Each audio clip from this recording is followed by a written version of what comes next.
पूछते हैं महाराज, हमें ये बताइए कि पहली बार ये कथा किसने किससे कही पृथ्वी पर। तो सूत जी कहते हैं कि एक बार नारद जी उन्होंने धरती की पृथ्वी की बहुत बड़ी प्रशंसा सुन रखी थी, तो वो पृथ्वी की परिक्रमा करने के लिए जाते हैं। परिक्रमा करते करते वृंदावन की ओर पहुंचते हैं तो उनकी भेंट होती है शनिकादिक ऋषियों से। शनिकादिक ऋषि कौन हैं? ब्रह्मा जी के 4 मानस पुत्र सनक, सनंदन, संत कुमार और सनातन। तो इन चारों को कहते हैं शनिकादिक ऋषि।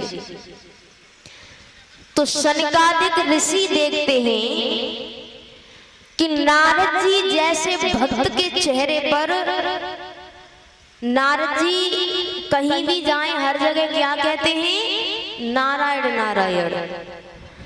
तो शनिकादिक ऋषि देखते हैं कि नारद जी के चेहरे पर चिंता के भाव, तो उनसे पूछते हैं। तो नारद जी ने कहा कि मैंने पृथ्वी की बहुत बड़ी प्रशंसा सुन रखी थी। राजा हरिश्चंद्र, सती सावित्री, इनके नाम सुनकर के मैं पृथ्वी पर आया तो मैंने अलग ही दृश्य देखा। घर घर में कलह हो रही है, भाई भाई से लड़ रहा है, बेटियों को गर्भ के अंदर मारा जा रहा है। एक बेटी ना तो गर्भ के अंदर सुरक्षित है और ना गर्भ के बाहर सुरक्षित है। जिस बेटियों का भगवान कहते हैं मैं तक ऋण नहीं चुका सकता, तो नारद ऋषि ने कहा आज कैसी अवस्था है। ये देखते देखते मैं वृंदावन की ओर गया। वृंदावन में यमुना नदी के तट पर एक बड़ा सा सिंहासन रखा है, उस पर एक सुंदर सी स्त्री बैठी है। सुंदर यानी देवी स्वरूपा, जिसके चेहरे पर तेज है। उसके पास नीचे 2 वृद्ध पुरुष लेटे हुए हैं, ऊंची ऊंची सांसें ले रहे हैं। ऊंची ऊंची सांसें यानी अंतिम सांसें, कभी भी कुछ भी हो सकता है। तो नारद जी कहते हैं कि जब मैं वहां से गुजर रहा था तो उस स्त्री ने मुझे आवाज लगाई है, नारद ऋषि मेरी सहायता करिए। आप जैसे संतों के दर्शन से मात्र जीवों का कल्याण हो जाता है। मैं उसके पास गया, मैंने उससे पूछा कि तुम्हारा नाम क्या है, और उसका नाम सुनते ही, क्या नाम था उसका जो इस तरह रोदन कर रही थी, रो रही थी, उसने कहा मेरा नाम भक्ति है। भक्ति? हाँ। ये 2 पुरुष कौन है? जवाब दिया ये मेरे पुत्र हैं ज्ञान और वैराग्य। नारद जी ने कहा तुम्हारी ऐसी अवस्था कैसे हुई? भक्ति ने कहा कि दक्षिण भारत में मेरा जन्म हुआ, कर्नाटक में मेरा परिपालन हुआ, वहां मैंने यौवन अवस्था प्राप्त की, लेकिन गुजरात आते आते मैं वृद्ध हो गई। और कर्नाटक में पहले बहुत बड़े बड़े संत हुए थे, भक्त हुआ करते थे, इसीलिए भक्ति का जन्म वहीं माना गया है। दक्षिण भारत में भक्ति का जन्म हुआ, कर्नाटक में परिपालन हुआ। भक्ति ने कहा कि गुजरात आते आते मैं वृद्ध हो गई, क्योंकि पहले गुजरात में बिल्कुल भी भक्ति नहीं थी। अगर किसी के सर पे टीका भी लगा देख लेते ना, तो सब काम काज छोड़ के उसके पीछे पड़ जाते कि भाई इसको गांव के बाहर निकालो, गांव से। तो भक्ति ने कहा कि कर्नाटक में मेरा परिपालन हुआ, लेकिन गुजरात आते आते मैं वृद्ध हो गई।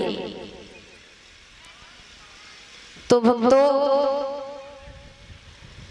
शनकादिक ऋषियों ने नारद जी से कहा कि आपने कोई भागवत के श्लोक नहीं गए, वेद उपनिषद?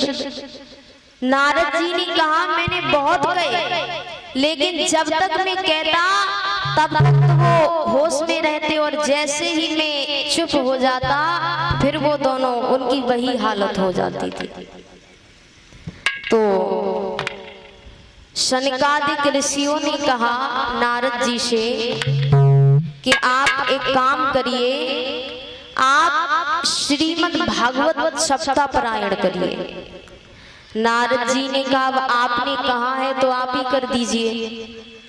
तब शनकादिक ऋषि कथा आरंभ करते हैं, और शनकादिक ऋषि कथा आरंभ करते हैं। उस समय कईयों को कथा में बुलाया गया। तो पहले ये फोन इत्यादि होते नहीं थे कि भाई फोन कर दिया। पहले ऐसे सभी को बताया जाता था कि किसी को बताया गया, फिर वो अपने रिश्तेदारों से कहते, फिर वो अपने रिश्तेदारों से कहते, ऐसे सभी को बताया जाता था। तो शनकादिक ऋषि कथा आरंभ करते हैं।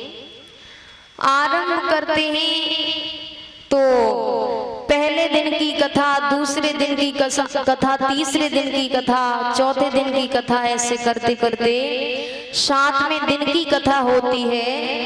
और 7वें दिन वहां पर साक्षात परम पिता परमेश्वर भगवान विष्णु प्रकट होते हैं, और प्रकट होते ही सबसे पहले ज्ञान और वैराग्य को यौवन अवस्था देते हैं। फिर भक्ति से कहते हैं कि तुम वरदान मांगिए, तुम्हें क्या चाहिए? तो भक्ति ने एक वरदान मांगा। भक्ति ने कहा कि मुझे एक वरदान दीजिए कि आप भक्ति के माध्यम से अगर कोई पुकारेगा, भक्ति के माध्यम से अगर आपको कोई बुलाएगा तो आप उसके घर अवश्य जाओगे। तब भगवान ने भक्ति से कहा कि मैं वायदा करता हूँ, जो मुझे भक्ति के माध्यम से बुलाएगा, जो भक्ति के माध्यम से मुझे पुकारेगा, मैं उसके घर अवश्य जाऊंगा।